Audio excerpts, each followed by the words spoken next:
pulcres blanchis à la chaux. À l'extérieur, ils ont une belle apparence, mais à l'intérieur, ils sont remplis d'ossements et de toutes sortes de choses impures. C'est ainsi que vous, à l'extérieur, pour les gens, vous avez l'apparence d'hommes justes, mais à l'intérieur, vous êtes plein d'hypocrisie et de mal. Malheureux êtes-vous, scribes et pharisiens hypocrites, parce que vous bâtissez le sépulcre des prophètes, vous décorez les tombeaux des justes, et vous dites, « Si nous avions vécu à l'époque de nos pères, nous n'aurions pas été leurs complices pour verser le sang des prophètes. » Ainsi, vous témoignez contre vous-même. Vous êtes bien les fils de ceux qui ont assassiné les prophètes.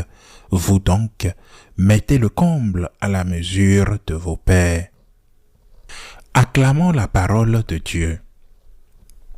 Tout d'abord, cet évangile est un appel du Seigneur à chacun de faire un examen de conscience entre ce que nous croyons et ce que nous pratiquons. Et dans cet examen de conscience, nous manquons certainement tous d'une plus grande cohérence entre notre foi et notre vie. C'est pourquoi nous commençons la messe en confessant que nous sommes pécheurs. C'est pourquoi nous nous confessons fréquemment. C'est pourquoi nous ressentons une immense gratitude envers Dieu qui, connaissant qui nous sommes, continue de nous aimer, de prendre soin de nous pardonner. Si hier j'ai parlé de la miséricorde et de son caractère de don qui précède la gratitude, lorsque l'on fait l'expérience de cette miséricorde divine, c'est alors que l'on tombe véritablement à genoux et que l'on dit « Seigneur, je ne te mérite pas, mais j'ai besoin de toi ». Mais il y a un autre problème et peut-être plus difficile à déceler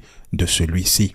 Lorsque nous examinons notre conscience, nous découvrons la différence entre ce que nous devrions être et ce que nous sommes. Je fais référence au problème qui se pose lorsque, pour une raison ou pour une autre, nous ne parvenons pas à distinguer le bien du mal. Lorsque, par commodité, par intérêt personnel, ou par innocence, parce que nous avons reçu une éducation médiocre et que nous n'avons pas eu l'occasion de comparer cette éducation médiocre avec une éducation correcte.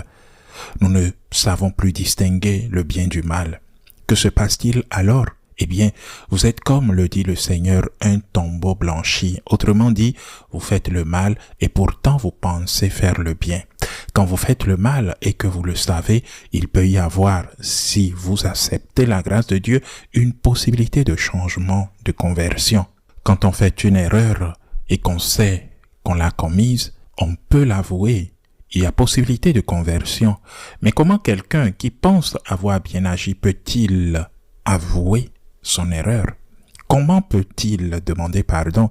Comment peut-il changer? Et on pourrait dire, eh bien, ça n'a pas d'importance. Et c'est pourquoi cette personne se considère comme quelqu'un de bien. Elle n'éprouve aucun sentiment de culpabilité. Quelle chance! Quand on prend du poison en pensant que c'est une boisson gazeuse, ça ne nous dérange pas l'estomac. Quand on mène une vie désordonnée en pensant que c'est une vie merveilleuse, ça ne finit pas par détruire notre santé et même celle de notre famille. Nous en sommes arrivés à la conclusion stupide et anti-scientifique de croire que les choses sont telles que nous les voyons ou telles que nous les pensons. Quand le philosophe Hegel a lancé ce qu'on a appelé plus tard l'idéalisme, cela a donné naissance à plusieurs courants philosophiques et à certains philosophes qu'on a connus comme Karl Marx, qui faisait partie de ses disciples. Par exemple, il pensait que la vie, la réalité, est ce qui existe dans la tête. C'est pourquoi on appelle cela l'idéalisme, l'idée. Je crée la réalité à partir de mon idée. Des siècles plus tôt, saint Thomas d'Aquin, qui fut un sage et grand philosophe, sans oublier ses apports dans la théologie de notre Église, un grand théologien. Des siècles plus tôt, saint Thomas d'Aquin, qui était véritablement un grand sage, avait conclu à la suite d'un grand philosophe, avant lui, Aristote, que la vérité consiste à l'adéquation entre la pensée et la réalité. Tandis que Hegel affirme que la vérité consiste à adapter la réalité de mon esprit à ce que je vis, à la réalité que je connais, si elle existe bien sûr, parce que pour lui, la réalité de l'esprit est le plus important. Je peux dire que m'enivrer est merveilleux et mon foie bondit de joie chaque fois que je m'enivre. Ça, c'est Hegel. Et c'est évidemment un mensonge, je le répète, ce n'est pas scientifique. L'idéalisme est anti-scientifique. Personne en science ne pense que 2 plus 2 font 28, car il me semble que 2 plus 2 font 28. Selon mon idée, 2 plus 2 font 28. C'est un mensonge, chers frères et sœurs. Nous en sommes arrivés à ce point. Nous en sommes dans notre compréhension de la réalité morale. Voilà ce qui se passe. Alors, si nous sommes arrivés à tout déformer, c'est-à-dire, si cela me semble bien, c'est bien, ce sera bon pour vous, mais ce ne sera pas bon pour votre corps, ce ne sera pas bon pour votre famille, ce ne sera pas bon pour ceux qui vivent avec vous. Autrement dit, si vous volez et pensez que c'est très bien de voler, la victime ne sera certainement pas d'accord avec vous, ni avec vos valeurs de bonté. Si vous tuez et pensez que c'est merveilleux de tuer, la personne assassinée ne sera pas d'accord avec vous plus tard, si tant est qu'elle ait eu le temps de réfléchir en pensant que vous allez la tuer. Nous devons changer la mentalité.